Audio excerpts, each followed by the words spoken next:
holding out. I have a little bit of a sore throat. Can you guys hear me okay? Yes. Yep. Great. So I have a little prop, a penny, because I'm one of the people that only has one little item about money in the text of the poem, but really the poem I brought to read is about myself and my friends growing up. We grew up in some severe poverty, and this is about some of the things that we used to do to take up the time in our lives, some of the dangerous things we used to do. It's called Passing Time.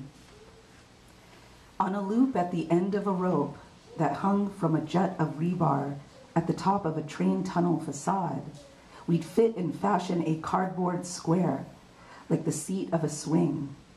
Tasha and I straddled that passage like pumas on crags, while my brother Joe pulled at Rick, seated fast in the loop, back along a plateau on the right side rock face, flanking the penny-strewn tracks. We watched Joe let go and Rick whoop across the gate, then kick off the left side face and swing back, scrambling. Without Joe to catch him, Rick would lose height, swing light, then hang still at the tunnel mouth, waiting for the train to strike. There never was time to shimmy out and leap over the tracks and break bones in the leaping. They began to time their trick to the oncoming trains. When engines entered the rear of the tunnel, the boys swung and shouted the fat number they got off. 5 swings was the record in the beginning. Soon they tied a second noose and swung from either side of the hole. Tasha and I held them and learned to let go. We got strong. We named the things chariots, as in the second chariot must swing lower to avoid each other, duh. We'd get off at least 4 sync swings, the boys high-fiving as they crossed in the middle before the roaring of the killer winded past, hot and full of life. Soon 6 swings was the record, and I craved a shot, but the guy said no. Somehow they could say no.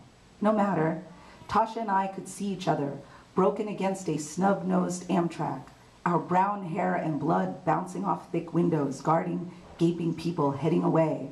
So we kept swinging boys till 7 was the record. We called it passing time. Alone, the boys called it hypnotizing trains. And Tasha called it our killing spree. Your mom's gonna kill me, I tell Rick as he was on his way out for the last time that day. But she wouldn't, not for this. I remember his sister and his mother, white trash knocked about by the men they loved. How Rick came begging at our window at dinner time. How we'd feed him our spaghetti. How he wanted to know his father's name, lucky bastard. You're gonna die, I started whispering to Rick when 8 was our best. And it felt good in my body to mean this. There was bliss in sweating and squatting and yanking those boys back over the red boulders and scruff. I didn't need to be at the end of a rope to get high. My belly has since gone soft around that old roiling delight that made my core so hard. Not soft so much as numb, like a father in a lean-to under an overpass, or face down near the tap at Gold Diggers, like a father in my bed. When he went for 9th, Rick begged me to swing him. He was barely a boy then. He'd be a father soon. Don't worry, he said, but I wasn't worried. I was ready. I was weak, and I let go. It was a win-win. Thank you.